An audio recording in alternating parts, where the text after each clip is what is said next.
Hey Axis and Allies players, the good captain here. Welcome to the fourth and final video in my four-part series on Axis and Allies D-Day.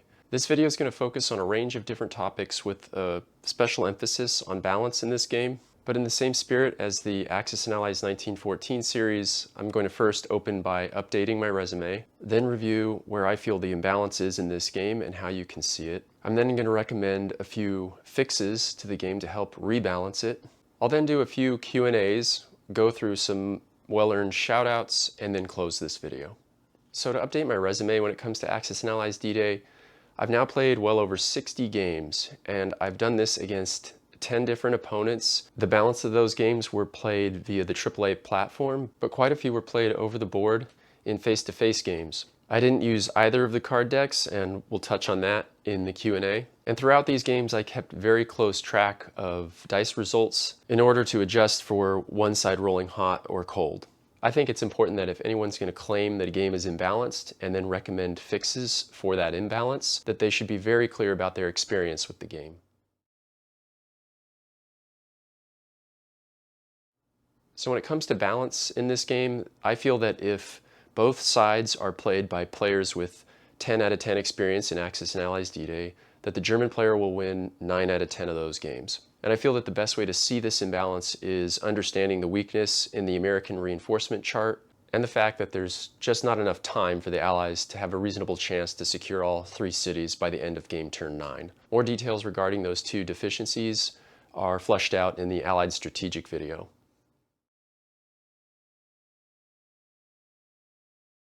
So I have 2 recommended fixes to help rebalance Axis and Allies D-Day, and I'll address the simplest fix first, which is time. I think the biggest single thing that you can do to help rebalance Axis and Allies D-Day is add an 11th turn. The reality appears to be that 85 to 90% of D-Day games end on turn 9 anyway. The 10th turn appears to be only useful for a last-ditch German counterattack to try to get one piece into one of the victory cities, because if the Allies don't have all 3 by the end of turn 9, there's no reason to play turn 10. And one of the comments I've seen a lot regarding this game is Allied players lamenting that they might have had a chance if they'd simply had one more turn. So that was the first adjustment that I made, but even after making it, it still was obvious the Germans were winning most games. So my second recommendation to help balance this game is to add 1 to every American reinforcement roll through the duration of the game. This wouldn't change the restriction for the Americans on the first turn, where the first 4 pieces and only those 4 must land at Utah Beach. But for example, if an American player rolled a 6 on turn 2, he would land 7 pieces. The American reinforcement card has substantially more pieces on it than the British. They're further away from relevant areas of the battlefield, and they're also restricted on turn 1 to those 4 pieces into Utah Beach. So adding 1 every turn really gets the American player into the game in a meaningful way. So playing in this configuration, it's still difficult to be the Allies. You still have those problems to solve, highlighted in the Allied strategic video, but it does appear to bring the game to balance or a near balanced situation. So to help support these 2 rules changes, I've done 2 things. First, I modified a download of the D-Day map that I used in this series and added an 11th turn. That is available for download in a link in the description box below. In another link, I've detailed out these optional rules in the same spirit as my recommendation for Axis and Allies 1914. So that's it for my balance recommendations. Let's now move to the Q&A.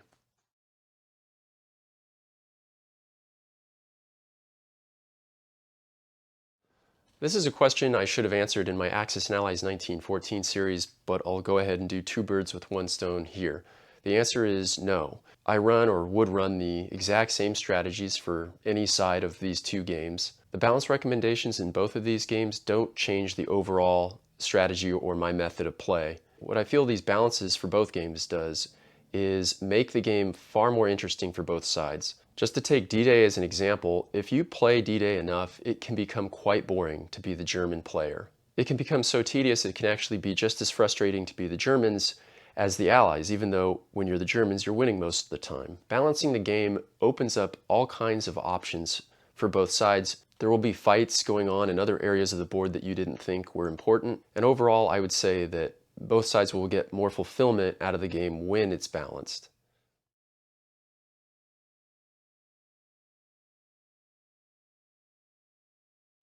This is definitely the question that I got asked the most. So before I go into this, let me explain my experience regarding these things. I bought this game off the shelf from a Wizards of the Coast as soon as it was released.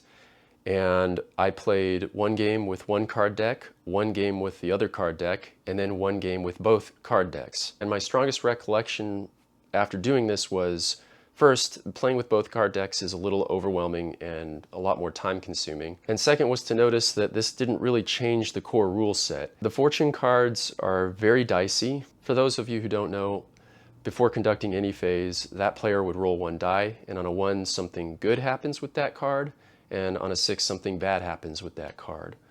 And you do this for every single phase throughout the duration of the game. I'm not a huge fan of something that's so luck-based, so I'm really not a fan of that card deck. Fortune cards are a little bit different and quite a bit better in my opinion. They go after each phase, and once one side uses them, they're out of the game. So between the two, I think that's the more interesting deck, but I don't have a ton of experience with either of them. And the reason I left them out in this study of Axis and Allies D-Day is because I wanted to get at the core of this game. And the core rule set really is not affected by the addition of these cards.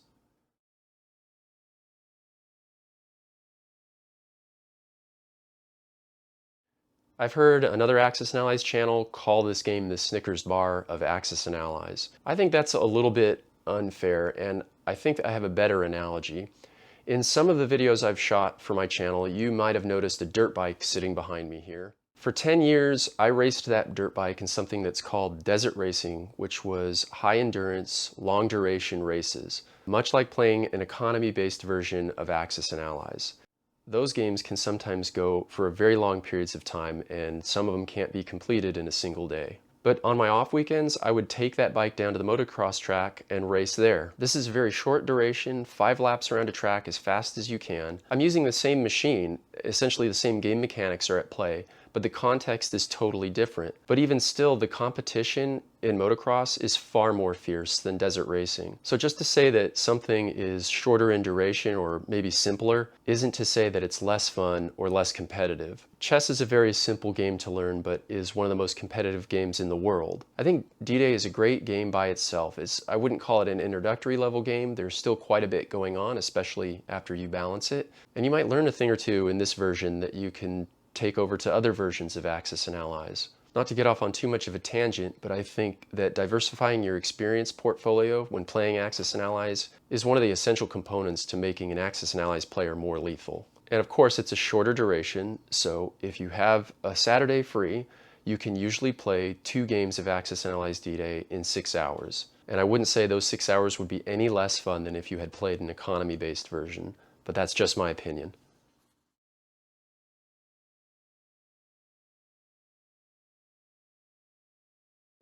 When you're building the plow, as the German player, after turn 2, you're really not doing very much other than filling out areas of the board, especially towards the middle, where German pieces are not. But I don't want to leave anyone who is confused by the German strategy hanging, so I'm going to transfer over to my computer and show you an actual AAA game that I played, where you can see the plow strategy build up turn over turn. So what I have pulled up here is a saved game file from a AAA game that I played against a human opponent a while back. My opponent was the Allies and I was the Germans. We used both balances for this, but otherwise the Allies had pretty bad luck. This is the situation at the end of round 1. So the German reinforcements are on the board, and the most critical thing to notice is that the Omaha Beach looks like it's going to be cleared out here. Okay, now we're going to move to the end of round 2, and you're going to slowly start to see the plow form up. Okay, so here's end of round 1, here's the end of round 2. Okay, so the Omaha Beach units have pulled back. We've stocked up, we've got 2 AA guns here in St. Lo. Zoom in a little bit. 2 in Chartres left, 1 here. Okay, we're kind of doing the best we can over here in the east. Let's advance another turn because you'll slowly start to see it materialize, especially here at the end of round 3. Okay, now you can see the plow, right? So let's just go back. So the Omaha Beach Army moves to the east of St. Lo. More reinforcements are brought on, and the reinforcements that were brought on the turn earlier just move forward. And so you can see that we're piling up units in the middle of the map. And in this way, we kind of are like a goalie at a soccer match. We can jump to either side. And in this case, we're going to jump to both sides when the time is right. Here's the end of round 4. Okay, notice that the allied player has now started to engage the tip of the plow, but otherwise I filled in the different spaces with German units. Although it's pretty simple as the German player to do this, again, you're just filling in these center spaces with German pieces. Keep in mind you want to keep at least 2 AA guns, and I don't know if you can see that, but the Germans definitely have 2 or 3 AA guns per relevant territory. So let's zoom it out again. Here's the end of round 5. Okay, so now we have 2 zones being engaged by the plow. Notice that the Germans are maintaining positive contact adjacent to or inside of the victory cities, right? So as Con, we have 2 territories ready to counterattack, and in St. Lo, we actually occupy the city itself with plenty of units in reserve behind it. And then finally, the end of round 6. Now we have 3 battles at the tip of the plow here. This is a point at which my opponent conceded. So here, my opponent concedes not because things were going so poorly in the St. Lo Con area, although things were not going well for the Allies in general, but because of Cherbourg. The Cherbourg tax, in part due to some bombers that were totally missing their hits, was never fully paid. So obviously it's the end of round 7 here, and the Allies have devoted themselves fully to the south. But for all intents and purposes, this is what you're doing as the German player when building out the plow strategy, committing units towards the middle of the map, maintaining positive control of St. Lo if you can, otherwise maintaining control of at least a few of the territories adjacent to both of these victory cities for a turn 9 counterattack. One final note about this strategy as the Germans, it appears to immunize the Germans against a bad reinforcement roll. Their pieces are relevant as soon as they enter the board, and they only have to move a maximum of 1 space to be in a superior position. This is in stark contrast to the Allies, especially the Americans, where a bad roll or a set of bad rolls can have a crippling effect on the game.